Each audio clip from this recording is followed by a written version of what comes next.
Man liekas, man pašam ir bijusi pieredze strādājot ar starptautisko biznesa pakalpojumu centriem, un es arī apzinos, cik svarīgi un kāda ir tā darba vide un cik svarīgi ir spēt būt gan efektīvam, spējā pieņemt labi lēmumus, gan komunicēt ar viņus, gan spēt pārvaldīt dažādas prasības, kas tiek veikts, tad spēt prioritizēt, kā arī tajā pašā laikā būt pašam iegūt to labsajūtu no tā darba. Un man liekas, tas labākais, ka šī programma apskatās tieši šiem visiem elementiem, kas tieši palīdz atrast tos pareizos risinājumus, kā mums to darīt efektīvāk. Kā es varu kļūt kā tāds efektīvs vadītājs tieši šajā biznesa vidē, kurā ir vairāki mainīgie, kur ir dažādas jāstrādā dažādām komandām, jāspēj viņas vadīt tās komandas, dažādi pieprasītās lietas. Un tad mēs tās spējam atrast un arī piegādāt to risinājumus, kas mums palīdzēs šajā ikdienas darbā. Svarīgi pieminēt to, ka šī programma arī apskatās uz pašiem būtiskākajiem izaicinājumiem, kas notiek mūsdienu biznesa vidē. Sākoties ar tehnoloģiskiem izaicinājumiem un mākslīgā intelekta ienākšanu mūsu mūsdienu vidē, kā arī spēja būt labam līderim laikā, kad ir tik daudz mainīgi, tik daudz nezināmiem. Un kas labākais, ka šī programma tieši apskatās uz šiem svarīgajiem elementiem un spējas dot tās atbildes, kā es varu pielietot tehnoloģijas savā labā, lai būtu efektīvāks.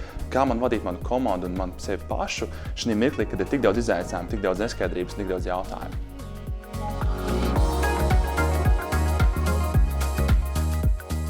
Mūsu lektori ir īpaši atlasīti, kas ir gan nozares eksperti, un tie ir tādi cilvēki, kuriem ir bijusi vai liela internacionālā pieredze, vai arī darbs lielos starptautiskos uzņēmumos, un viņi šīs lietas praktizē savā ikdienas darbā. Tas nav tā, ka mēs esam atnākuši kaut kā tādi, kuri iemācījušies to vienkārši no grāmatām, bet mēs to izjūtam ar savu ādu, šos visus nepieciešamās prasmes. Un šie lektori ir ne tikai nozares eksperti, bet viņi arī spēja pasniegt un spēja iemācīt. Un tas ir tas svarīgākais, kad tā spēja iemācīt, ir fokusēt tieši uz to praktisko pielietojumu. Lai nav tā, ka mēs tikai kaut ko pastāstam, bet ko ar to visu iesākt, kā es to varu izmantot savā ikdienas dzīvē un ikdienas darbā.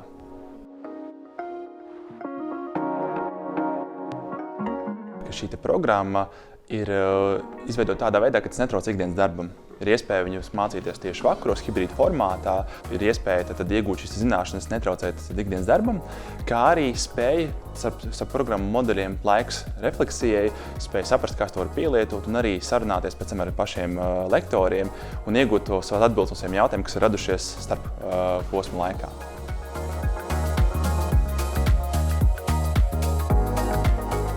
Man liekas, tas svarīgākā lieta ir tieši tā kvalitāte.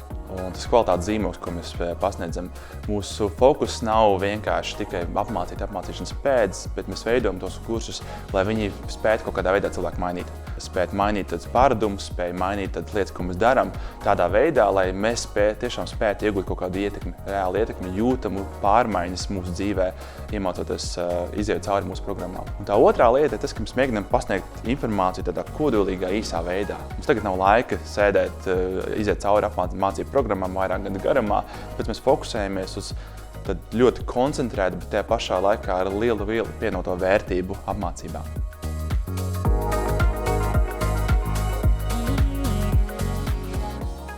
Man liekas, tāda viena no tām lietām, protams, ir tā iespēja, ko sniedz šī sadarbība, iziet šo programmu par samazinātu cenu, tad iegūt 50% atlaidi. Un tas arī padara šo kursu, šo apmācību programmu daudz pieejamāku vairākiem cilvēkiem, kur būtu pirms tam tā nav bijis iespējams. Kā arī ar ABSL palīdzību ir iespēja iziet cauri visus Eiropas fondu, Eiropas fondu līkločus, visai šeit birokrātijai un uzreiz iegūt nepieciešamo pieejamu, tad iegūt tos nepieciešamos uzņēmuma mērķus. Un visbeidzot, man liekas, apmācības ir lielisks ilgtermiņa ieguldījums, ko var sniegt uzņēmumam. Ne tikai pašam uzņēmumam to veicinot to spēju, bet arī pēc tam var pateikt arī mācu kompānijai, ka lūk, mums šeit ir tāds apmācību programmas, kurās mēs esam spējuši iemācīties un kaut ko iegūt labāk un tādā veidā arī paši būt labāk un efektīvāk savā ikdienas darbā. Un tad šo visu spēju pasniegt ABSL fonds.